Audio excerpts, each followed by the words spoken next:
Assalamualaikum warahmatullahi wabarakatuh. Apa kabar anak-anak hebat? Kali ini kita akan belajar pembelajaran 2 tema 7, yaitu peristiwa dalam kehidupan.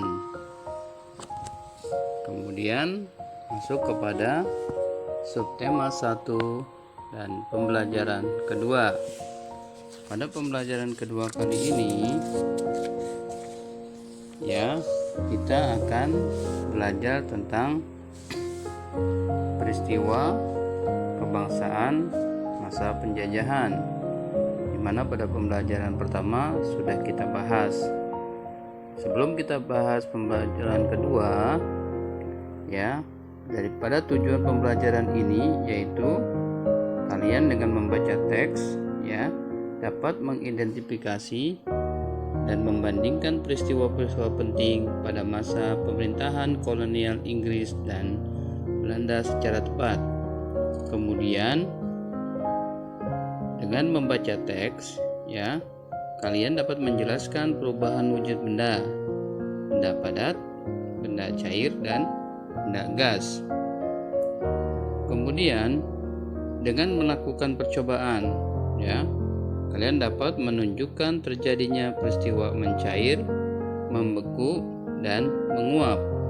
Dan yang terakhir, tujuan dari pembelajaran kita kali ini yaitu dengan menyanyikan lagu berjudul Rayuan Pulau Kelapa dapat menjelaskan tangga nada secara benar. Baik anak-anakku yang hebat, kali ini video pembelajaran yang dapat Bapak sampaikan yaitu pembelajaran kedua, di mana masih membahas tentang bangsa-bangsa Eropa yang mulai memperkuat dan melenggangkan kekuasaannya di Indonesia. Mereka membentuk pemerintahan kolonial dengan melakukan tidak adil terhadap rakyat Indonesia. Dengan tujuan mereka demi mewujudkan semboyan mereka yaitu 3G: Gold, Gospel, and Glory, di mana bangsa-bangsa Eropa di Indonesia membentuk pemerintahan kolonial Belanda, di mana peristiwa-peristiwa daripada pemerintahan kolonial Belanda dan kolonial Inggris dapat kita lihat di teks berikut.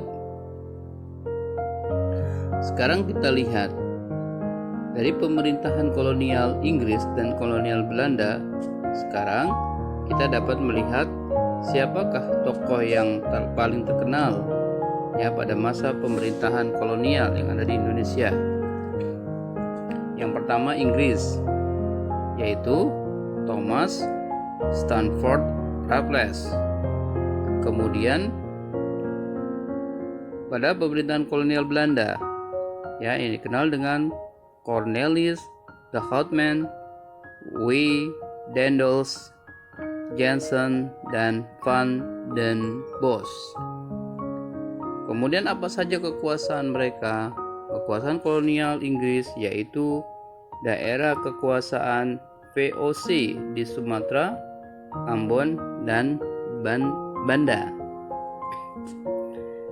Untuk Belanda, hampir seluruh wilayah Indonesia. Kemudian kapankah waktu pemerintahan kolonial di Indonesia dimulai?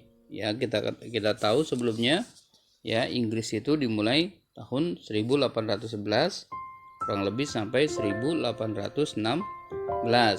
dan periode masa Belanda dimulai dari 1602 sampai cukup lama kalau Belanda. Kemudian kebijakan apa yang diambil selama kolonial berlangsung? Yang pertama kolonial Inggris, yaitu sistem sewa tanah.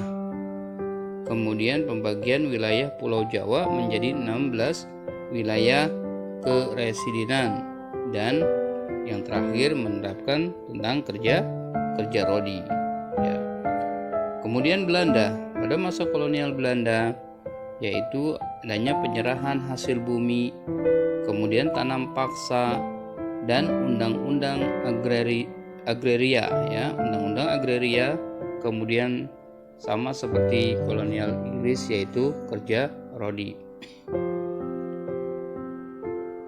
Kemudian bagaimana kondisi rakyat pada masa pemerintahan kolonial tersebut, khususnya rakyat Indonesia, ya? Pastinya pada saat kolonial Inggris dan kolonial Belanda, rakyat Indonesia sangat menderita, ya, dengan kebijakan-kebijakan yang mereka ambil, ya. Rakyat Indonesia sangat-sangat menderita. Baik anak-anak, pada masa pemerintahan kolonial, ya, di samping hasil bumi dan hasil kekayaan Indonesia yang diambil secara paksa, ya, dan pada akhirnya rakyat Indonesia mengalami, ya, kesengsaraan atau menderita yang sangat lama, ya. Baik anak-anak, tadi sedikit Bapak sampaikan tentang materi bagaimana pemerintahan kolonial Inggris dan Belanda. Nah, pada bagian ini kalian dapat menuliskan, ya, pemerintahan kolonial Inggris dan Belanda, ya. Seperti biasa kalian tulis, ya. Kemudian kalian jawab dan nanti dikirim jawaban kalian.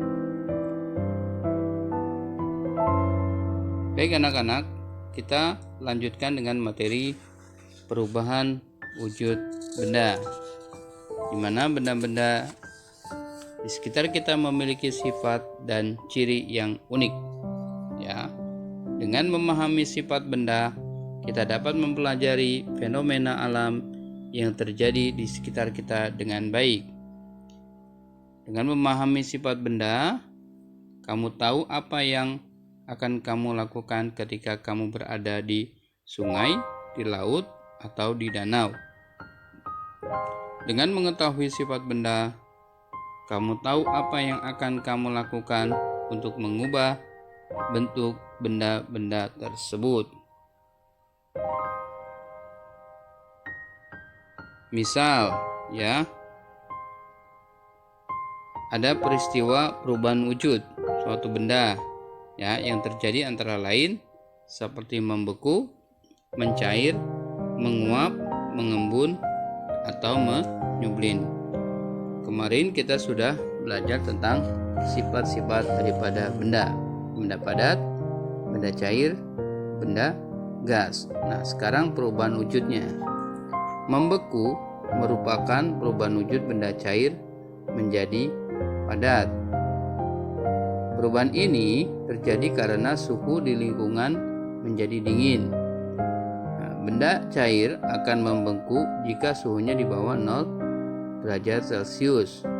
Perubahan air menjadi es, ya, merupakan salah satu peristiwa yang sering dijumpai sehari-hari. Misal, ya, ada air, ya, kamu taruh di plastik, di cup, kemudian dimasukkan ke dalam freezer dengan suhu, ya, di bawah 0 derajat Celcius, maka secara waktu, ya, akan benda cair tersebut berubah menjadi benda padat. Kemudian mencair merupakan wujud benda padat menjadi benda cair. Jadi dari padat menjadi cair akibat suhu yang panas, ya. Misal, ya, batu es kena sinar matahari, ya, dia akan mencair, ya, karena kena wujud daripada padat menjadi cair, ya. Kemudian menguap ini merupakan perubahan wujud benda cair menjadi benda gas. Peristiwa ini mudah dijumpai ketika ada kegiatan masak-memasak, ya. Pada saat itu air dipanaskan di atas api kompor, ya, dalam beberapa saat air akan mendidih. Peristiwa mendidih adalah contoh terjadinya penguapan atau perubahan daripada benda cair ke gas. Baik anak-anak, itu tadi sudah kita perhatikan ya, daripada teks tersebut adanya perubahan wujud benda ya. Kalian dapat nanti berlatih atau mencari jenis-jenis perubahan wujud benda lainnya. Baik anak-anak, nah pada berikutnya materi ini ya, yaitu bagaimana kalian dapat melihat atau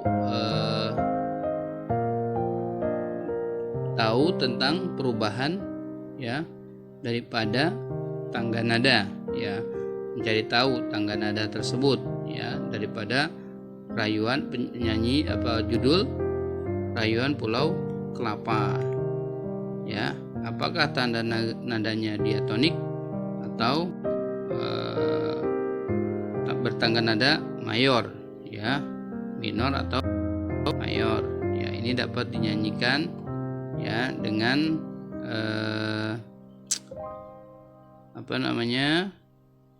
lagu yang berjudul Rayuan Pulau Kelapa ya.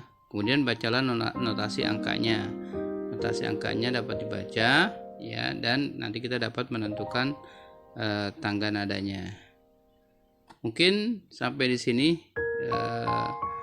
penjelasan pembelajaran kedua ya, tema 7 subtema 1 pembelajaran 2. Tugas yang tadi Bapak berikan ya cukup ini saja ya, bagian ini saja.